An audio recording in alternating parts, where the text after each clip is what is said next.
है माँ। क्या ये सच में वही है? हाँ माँ, मैंने उस दिन इन्हीं को कत्ल करते देखा। जाओ रिक्शा में बैठ जाओ, अंदर जाओ, जाओ अंदर। हाँ माँ।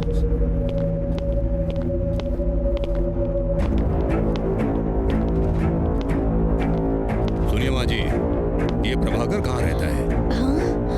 आपसे ही पूछ रहा हूँ। हम इस इलाके में नए आए हैं, आप वहाँ किसी और से पता पूछ लीजिए। आगे चलो।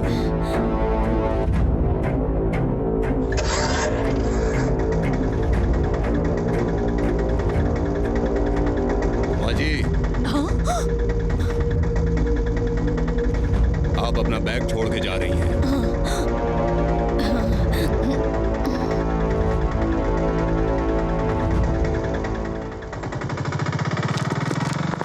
यहाँ प्रभाकर कहाँ रहता है? अरे वही तो थी प्रभाकर और उसकी माँ। चलो उस औरत को पकड़ो।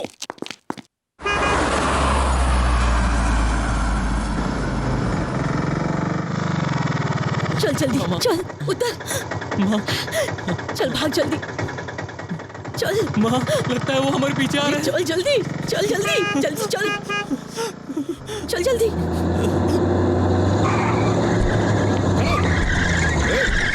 पूरे बस स्टैंड को अच्छे से चेक करो, बचने नहीं चाहिए वो दोनों।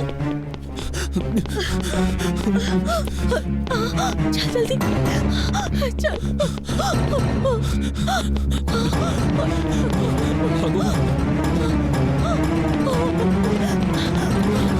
चल जल्दी।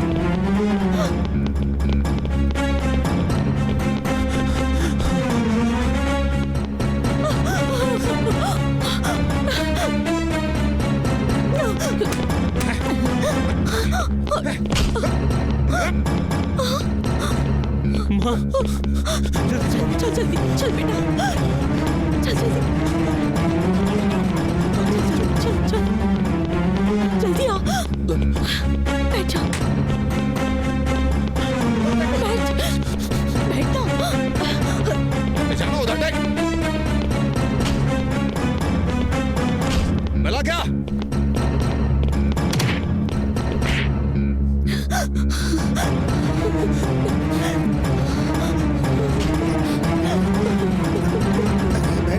बेटा तुम्हारा सीट नंबर क्या है? चुप चुप, छोड़ दो, छोड़ दो मेरे बेटे को, छोड़ दो,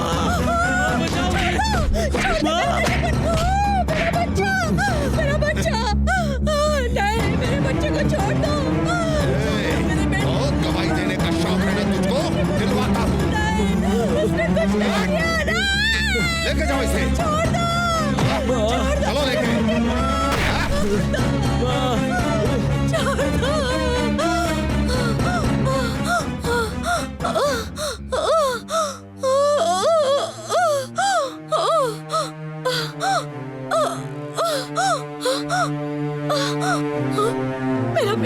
मेरा बेटा, साहब, साहब, मेरे बेटे को बचा लो।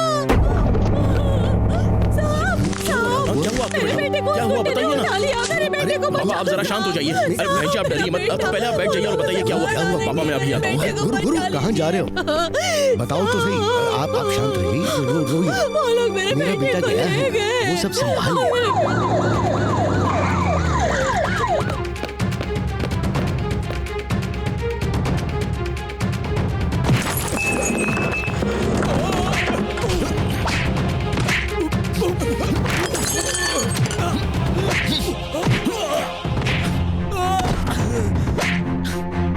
बोल प्रभाकर कहाँ है? बोल।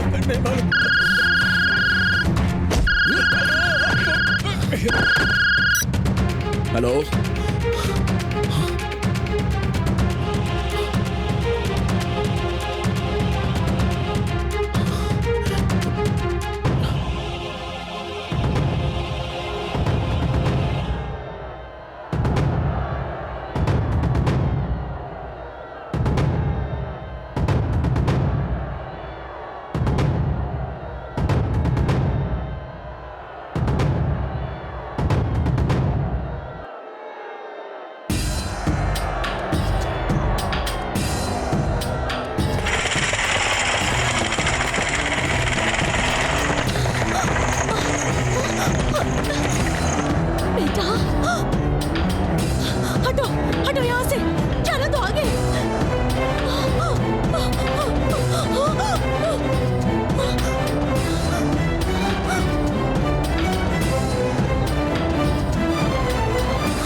चले जाएंगे। चल उठ, चल चल जल्दी उठ, चले जाएंगे हम लोग। हाँ, प्रभाकर सुनता क्यों नहीं है तू मेरी? कितना सताता है मुझे, और चश्मा किधर भी भूल जाता है। देख मेरे पास है।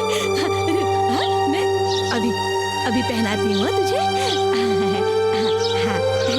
प्रभाकर मेरा एक ही तो सहारा था, कोई मुझे अकेला छोड़कर चला गया।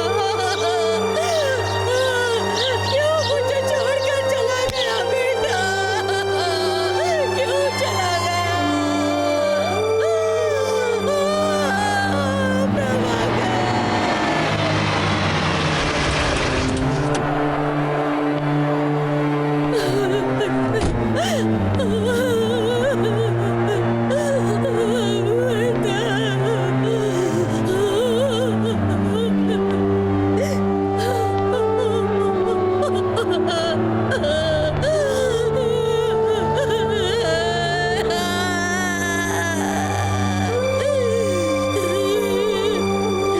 मेरी काबू चढ़ गई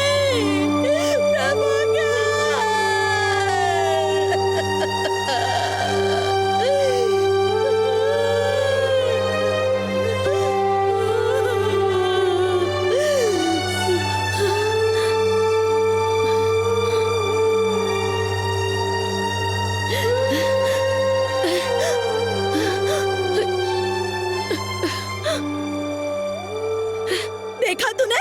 देखा क्या किया उन्होंने? मार दिया। मैंने तुमसे पहले ही कहा था मेरा बेटा ना समझ है, उसे दुनियादारी की समझ नहीं है, पर तुमने मेरी एक ना सुनी और अपनी जान गंवा दी। वो मेरा इकलौता बेटा था, दुनिया की नजर में पागल होता लेकिन मेरे सामने तो होता, लेकिन तुमने मेरी एक ना मानी और अब देखो क्या हुआ। उसने जान से मारकर तालाब में फेंक दिया।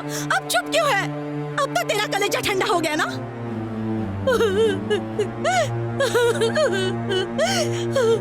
कितना समझाया था कि इन सब में मत पड़ना, हम शहर छोड़कर चले जाते हैं। परम गुरु साहब बहुत अच्छे हैं माँ, उन पर भरोसा रखिए, वो मुझे कुछ नहीं होने देंगे, ऐसा कह रहा था वो। वादा करके भी तुम उसकी हिफाजत उनसे नहीं कर पाए। क्या मिला? आखिर क्या मिला तुम्हें?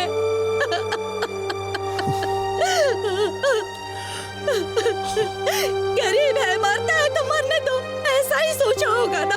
या फिर मैं अकेली हूँ, कुछ नहीं कर सकती, ऐसा सोचा होगा ना?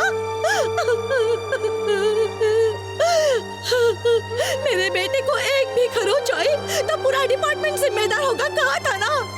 देखो इसका क्या आश्चर्य किया है उन्होंने। एक मासूम बच्चे की हिफाजत नहीं कर पाई, ऐसी पुलिस किस काम की? बोलो किस काम की? उतार कर फेंक दो अपनी वर्दी।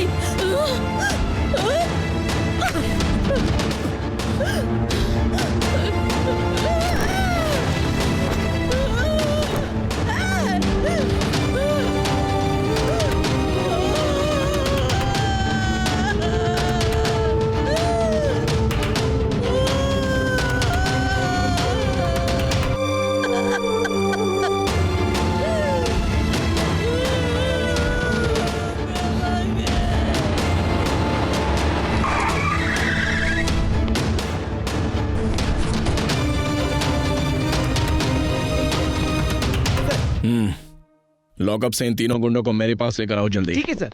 Good morning. शिवा के खिलाफ जो एफआईआर दर्ज हुई है उसकी कॉपी लेकर आओ जल्दी। Yes sir. लीजिए सर।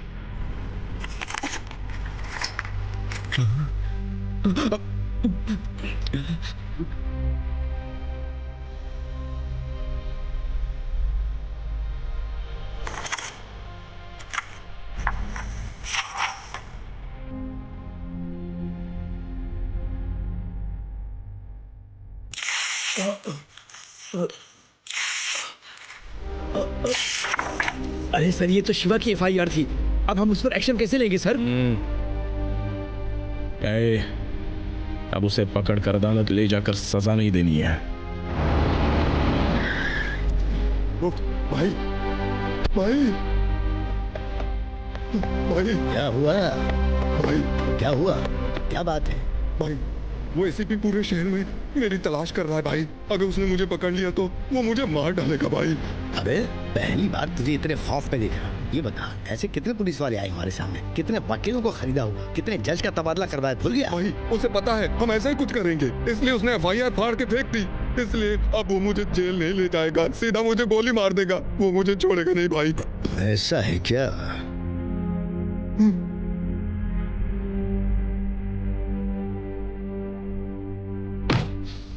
वो क्या खाक हमें पकड़ेगा, हम उसे पकड़ेंगे। हाँ मैं देख लूंगा, आप चिंता मत कीजिए। सर देखो सर की जान को खतरा है, इसीलिए ये हमसे मदद मांगने आए हैं। तो ACP गुरु, दरअसल मैं चाहता हूँ कि इनके प्रोटेक्शन की जिम्मेदारी तुम ले लो, ये बेफिक्र हो जाएंगे। आई एम सॉरी सर, मैं प्रभाकर मर्डर केस पर काम कर रहा हूँ। उसमें एक सबूत मेरे हाथ लगा है। उस केस को मैं छोड़कर किसी और केस पर कैसे काम कर सकता हूँ? मिस्टर गुरु, ये होम मिनिस्टर का पर्सनल इंस्ट्रक्शन है, इसे इग्नोर नहीं कर सकते। इनको प्रोटेक्शन देना हमारी जिम्मेदारी है और मेरा ये ऑर्डर है कि ये जिम्मेदारी तुम निभाओगे। ACP साहब किसी और केस पर काम कर रही हैं और आप उसे छोड़कर मेरी हिफाजत करने के लिए बोल रहे हैं। आपका एहसान रहेगा DGP साहब।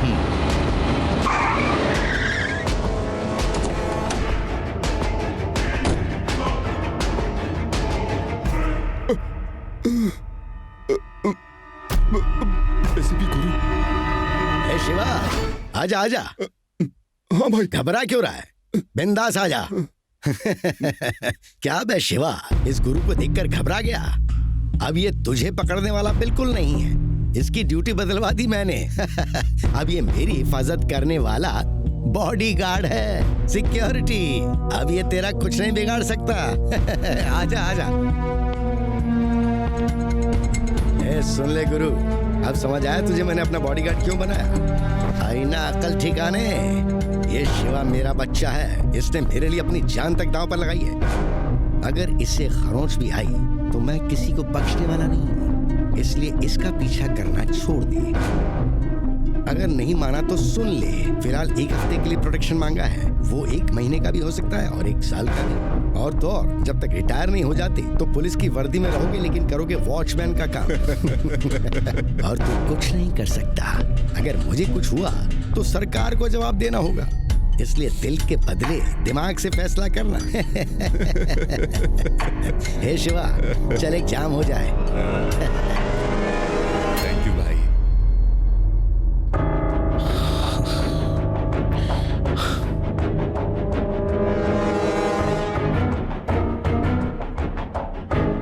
देखा भाई, आपसे लड़ने वाला कोई माई का लाल पैदा नहीं हुआ है। एक ना एक दिन उसे आपके पैरों में आना ही पड़ता है। चीयर्स भाई।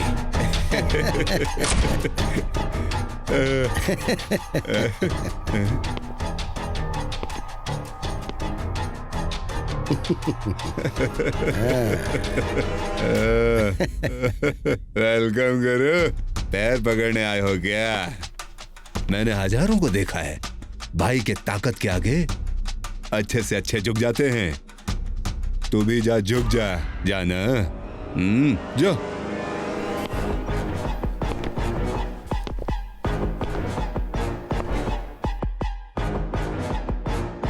देख गुरु, हाथ मिलाएगा तो मुझसे बड़ा कोई दोस्त नहीं होगा, और हाथ उठाएगा तो मुझसे बड़ा कोई दुश्मन नहीं होगा। मैंने काफी सोचा सर कि यह शिवा आपकी जान है, ऐसे कुछ हुआ तो आपसे बर्दाश्त नहीं होगा। इसे मैं कैसे गिरफ्तार कर सकता हूँ? अब आपसे हाथ मिला ही लेना चाहिए, यही मेरा फैसला है। हे शिवा, घबरा रहा था ना? ये मुझसे उलझ रहा था, गुलाम बना के रख दिया इसे मैंने। हाँ, आखिर इसे झुकना ही पड़ा ना। बोल गुरु, क्या चाहिए? बोल बोल, मांग।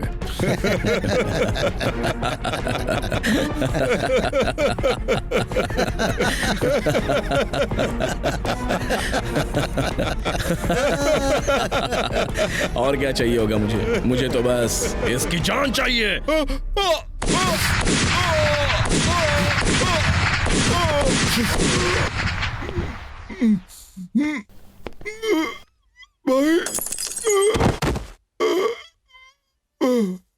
ये क्या किया तूने? असिस्टेंट कमिश्नर ऑफ पुलिस, कुछ भी हो जाए सरकार को जवाब तो देना ही होगा ना। मैं जरूर दूंगा कि यह गुंडा तुझे मारने आया था, इसलिए तुझे बचाने के लिए मैंने इसे मारा।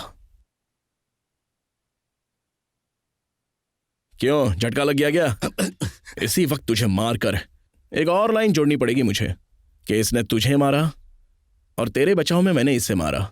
लेकिन मेरे प्रोटेक्शन में अगर तू मारा जाए तो पुलिस डिपार्टमेंट की बदनामी होगी, इसलिए मैं तुझे नहीं मार रहा हूं, समझा? और हाँ, वो क्या बोला था तूने? हाँ, जिंदगी भर मुझे वॉचमैन बना कर रखेगा? बना ले, मैं तैयार हूं।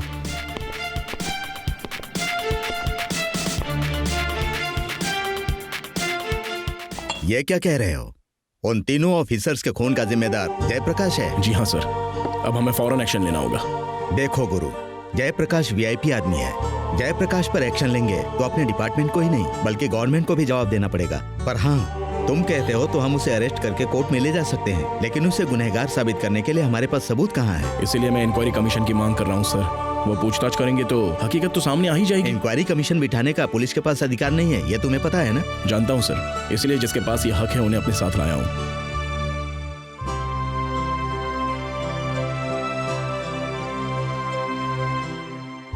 कौन है ये लोग?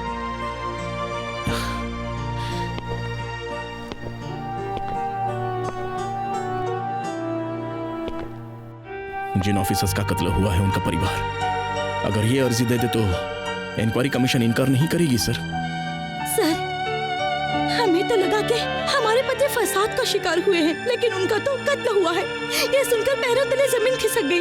हमें इंसाफ चाहिए सर, चाहे कुछ भी हो जाए। उन गुनहगारों को पकड़कर आपको ही सजा देनी होगी सर। आप चिंता मत कीजिए, आप लोगों को न्याय मिलेगा और गुनहगार को सजा मिलेगी। 30 लोगों की हत्या और उस वारदात की इंक्वायरी के लिए सरकार की तरफ से रिटायर जज मिस्टर वीरेंद्र सिंह को अपॉइंट किया जाता है। Honourable justice please. मैं जरूर रिटायर हो गया हूं, लेकिन कानून कभी रिटायर नहीं होता। इसीलिए इस जिम्मेदारी को उठाने में मैं बहुत फख्र महसूस कर रहा हूं। सर, प्रकाश जैसे गुनहगार जब तक इस देश में आजादी से घूम रहे हैं, कानून व्यवस्था और पुलिस पर ही नहीं, इस पूरे समाज पर दाग लगा हुआ है। उनके खिलाफ जो भी सबूत और गवाह हैं, वो कमीशन के हवाले कर दीजिए। मैं पूरी कोशिश करूंगा कि उनको उनकी सजा मिले। जी हाँ सर। वीरप्पन, अच्छा, मैंने सवाल पूछना शुरू ही नहीं किया और तेरा सर झुक गया। कोई गलत काम किया है क्या? नहीं सर। 4 महीने पहले उस शांति मोर्चे में सिक्योरिटी तुम्हारे ही जिम्मे थी ना? हाँ सर। मोर्चा में फसाद कैसे शुरू हो गया? मुझे नहीं पता सर। तुझे पता है? हकीकत में नहीं पता सर। उसकी रिपोर्ट मैंने हाई कमीशन को दे दी थी सर। मुझे असली रिपोर्ट चाहिए।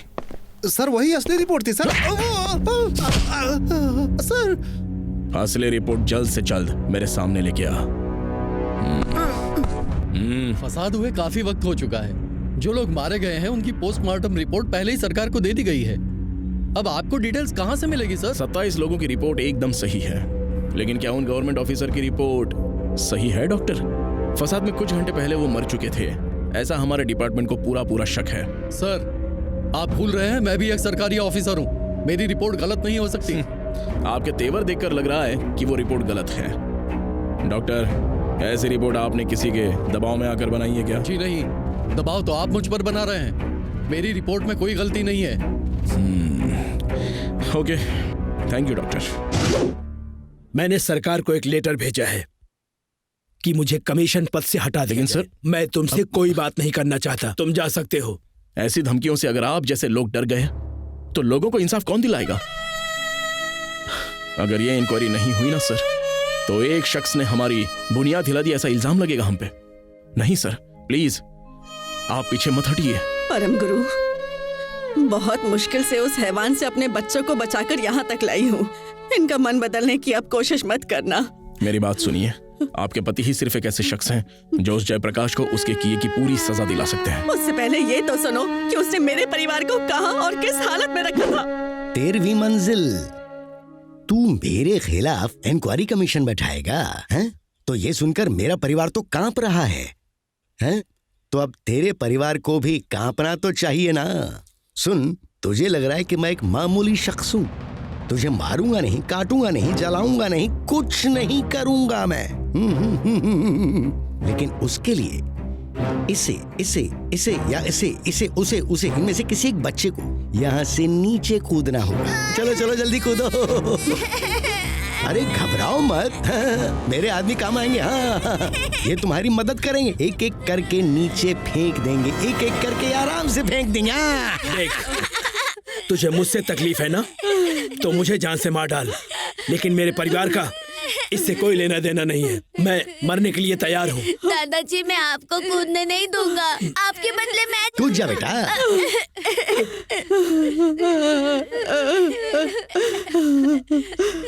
आज के बाद ये आपके किसी भी मामले में नहीं पड़ेंगे। एक बात कान खोल के सुन लो, ये मेरा इलाका है। अगर आइंदा मेरे खिलाफ जाने की सोची भी ना, तो पूरे परिवार को एक साथ काट डालूंगा मैं। हाय।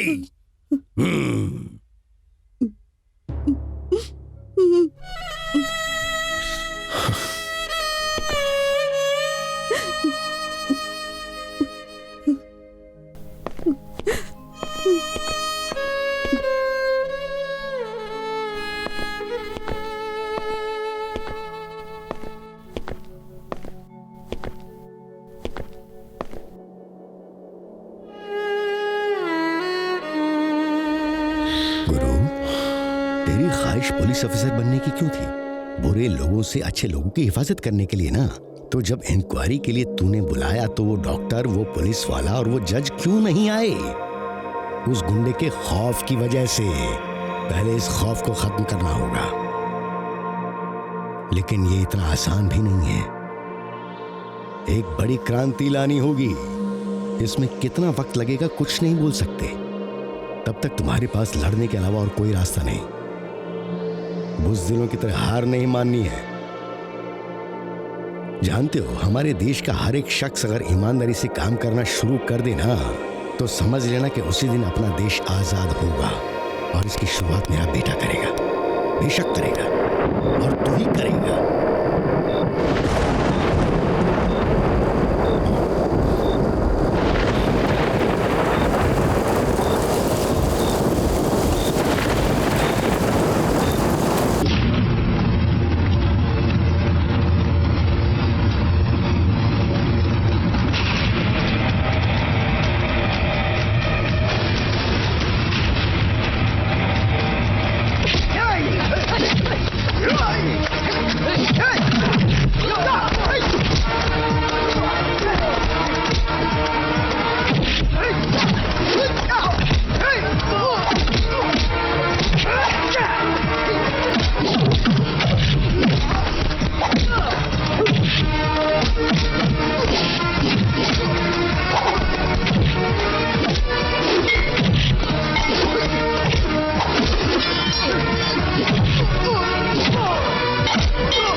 मेरे खिलाफ कमीशन बिठाएगा, डॉक्टर, जज, पुलिस, कोई भी तेरा साथ नहीं देने वाला है। मैं जो बोलूंगा वही करेंगे, क्योंकि खौफ है, हर एक के दिल में मेरा खौफ है।